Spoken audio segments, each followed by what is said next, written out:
لا موجود إلا الله لا مشهود إلا الله لا مقصود إلا الله لا مقصود إلا الله. بسم الله الرحمن الرحيم. الحمد لوليه والصلاة على أهلها. أما بعد فأعوذ بالله من الشيطان الرجيم. وإذ قال لقمان لابنه وهو يعظه يا بني لا تشرك بالله إن الشرك لظلم عظيم. صدق اللہ العظیم. معزز سامعین، بچے اور اولاد جو ہیں وہ ماں باپ کا صحیح سہارا ہیں. دونوں کے آپس میں ایک دوسرے پر حقوق ہیں. ماں باپ کے حقوق بچوں پر یہ ہیں کہ سب سے پہلے بچے یا بچی کی پیدائش پر اس کا اچھا نام تجویز کرے، اچھا نام رکھے. اور اسی طرح دوسری ذمہ داری یہ ہوتی ہے کہ بچے کی اچھی تعلیم و تربیت کرے. اور تیسری اور اہم ذمہ داری یہ ہوتی ہے کہ لڑکا یا لڑکی بالغ ہو جائے، شادی کے قریب ہو جائے. لڑکا ہو تو اچھی دلہن سے، لڑکی ہو تو اچھے دلہے سے اس کا نکاح کروا دے.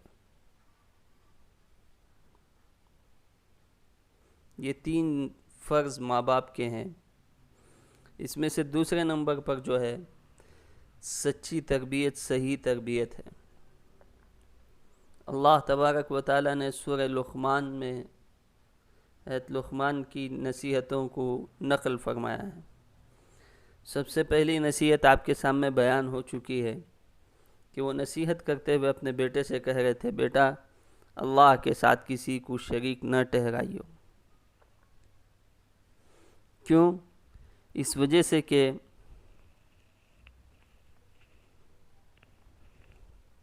شرک جو ہے بہت ہی بڑی خدا کے ساتھ ناانصافی تھی، اور اللہ کے ساتھ بہت ہی بڑی ناانصافی ہوگی. اس سے بڑھ کر بے انصافی اور کیا ہوگی کہ عاجز مخلوق کو اللہ کے سامنے خدا اور مخلوق کا درجہ دے دیا جائے. اور اس سے زیادہ حماقت اور ظلم اپنے آپ پر یہ ہوگا کہ اشرف المخلوقات ہو کر گھٹیا ترین چیزوں کے آگے اپنے عبدیت کا سر جھکا دے. اللہ ہم تمام کی حفاظت فرمائے. اور اسی طرح دوسری نصیحت جو اللہ کے یقین اور استحضار کی، اللہ کے خوف و تقوی کی فرمائی.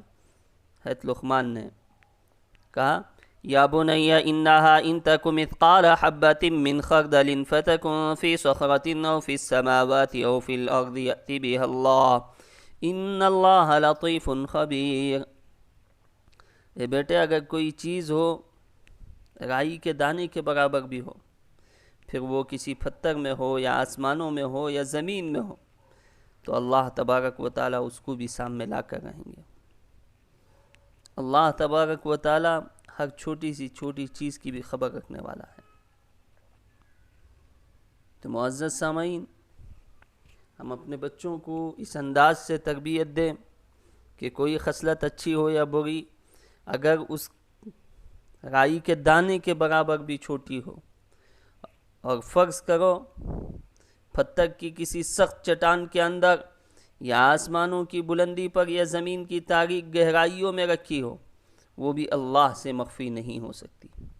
جب وقت آئے گا وہیں سے وہ اللہ تبارک و تعالی لا کر حاضر کرے گا. اس لیے آدمی کو چاہیے کہ عمل کرتے وقت یہ بات پیش نظر رکھے کہ 1000 پردوں میں بھی جو کام کیا جائے گا اللہ کے سامنے ہے. چنانچہ نیکی یا بدی کیسی ہی چھپ کر کی جائے، اس کا اثر ضرور ظاہر ہو کر رہتا ہے، جیسے اہل نظر بے تکلف محسوس کر لیتے ہیں. یہ تعلیم دی ہے حضرت لقمان نے اپنے بیٹے کو. پھر کہا، یا بنی اقم الصلاۃ وامر بالمعروف وانہا عن المنکر واصبر على ما أصابك إن ذلك من عزم الأمور۔ اے بیٹے نماز کو قائم رکھ اور بھلی بات سکھلا اور برائی سے منع کر، اور جو تجھ کو آزمائش آئے اس پر تحمل کر۔ پھر آگے فرمایا یہ ہمت کے کام ہے، یعنی خود اللہ تعالیٰ کی توحید پر بندگی پر قائم ہو کر دوسروں کو بھی نصیحت کر کے بھلی بات سکھائیں اور برائی سے روکے۔ یہ لقمان نے اپنے بیٹے سے کہا۔ پھر آگے کہا دنیا میں جو سختیاں پیش آئیں، جن کا پیش آنا امر بالمعروف اور نہی عن المنکر کے سلسلے میں غالب ہے، ان کو تحمل اور اولو العزمی سے برداشت کر۔ پریشانیوں سے، سختیوں سے گھبرا کر ہمت ہار نہ دینا حوصلہ مند بہادروں کا کام نہیں ہے۔ ہارنا، ہمت ہارنا نہیں چاہیے، بلکہ اللہ کی خاطر ان کا بھی تحمل کرے۔ پھر آگے معاشرت کے آداب سکھائے۔ وَلَا تُصَعِّرْ خَدَّكَ لِلنَّاسِ وَلَا تَمْشِ فِي الْأَرْضِ مَرَحًا، گالوں کو فخر اور تکبر کی وجہ سے پھلا کر مت رکھ۔ پھر آگے فرمایا زمین پر اکڑ کر مت چل۔ پھر فرمایا اللہ کو یہ پسند نہیں ہے کہ کوئی اتراتا ہوا بڑائیاں بیان کرنے والا جو ہے وہ اللہ کو پسند نہیں ہے۔ کہا پھر چلنے میں بھی میاں نہ روی ہو اور اپنی آواز کو بھی پست رکھے۔